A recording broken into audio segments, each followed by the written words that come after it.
नमस्कार, मी सचिन कुराडे शब्दनाद या YouTube channel मध्ये तुमचं सगळ्यांचं स्वागत करतो। मुद्दा खरं तर गायींचा आहे, मुद्दा हिंदू धर्माच्या अस्मितेचा आहे, मुद्दा तुमच्या आमच्या महाराष्ट्राच्या कायदा आणि सुव्यवस्थेचा आहे, मुद्दा खरं तर पोलिसांवरती असलेल्या विश्वासाचा आहे, मुद्दा त्याकडे आमच्या गोरक्षकांच्या जीवाचा आहे, मुद्दा आमच्या गोरक्षकाचा त्याकडे त्यांच्यावरती झालेल्या केसेसचा आहे। तुमच्या आमच्या महाराष्ट्रात खरं तर त्याकडे गोहत्येला बंदी आहे, पण तरी सुद्धा सर्रासपणे गायी कापल्या जातात। तुम्हाला सांगतो, आजपर्यंत काही गोरक्षकांनी गाड्या पकडल्या, काही गोरक्षकांवरती त्याकडे त्या लोकांनी त्याकडे हल्ले केले, त्यांचा त्याकडे प्राणघातक हल्ले सुद्धा त्याकडे आमच्या गोरक्षकांवरती झाले।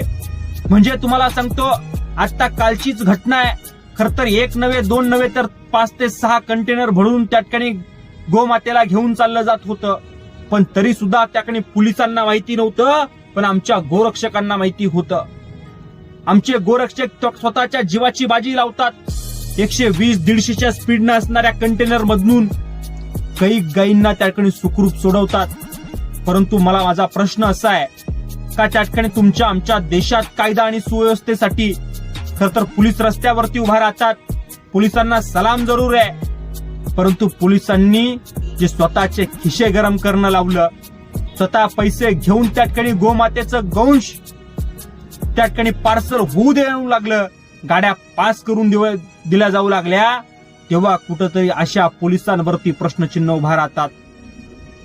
तुम्हाला सांगतो, आज सर्रासपणे त्याकडे कत्तलखाने चालू आहे।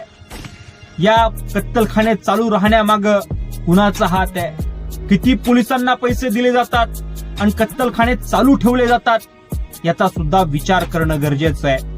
तुम्हाला सांगतो, बाकीच्या ठिकाणी सगळ्याच ठिकाणी पोलीस मी त्याकडे चुकीचं समजत नाही, परंतु पोलिसांनी सुद्धा जर मनात आणलं ना, तर कुठल्याच गायीचा त्या ठिकाणी कत्तल होणार नाही।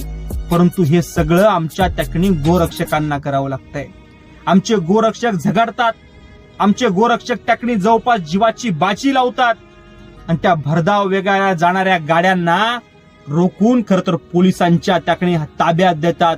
म्हणजे पोलिसांचं काम आमचे गोरक्षक करताय।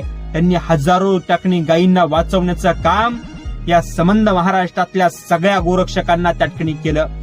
तुम्हाला सांगतो, आमच्या गोरक्षकांवरती केसेस केल्या जातात, आमच्या गोरक्षकांना तडीपारीच्या ऑर्डर निघतात, आमच्याच गोरक्षकांवरती त्याठिकाणी कोर्टा खटला चालवतात। नेमकं चुकलं त्यांचं काय? आपल्या देशात गोहत्या बंदी कायदा असताना सुद्धा गाया कापल्या जातात आणि गाया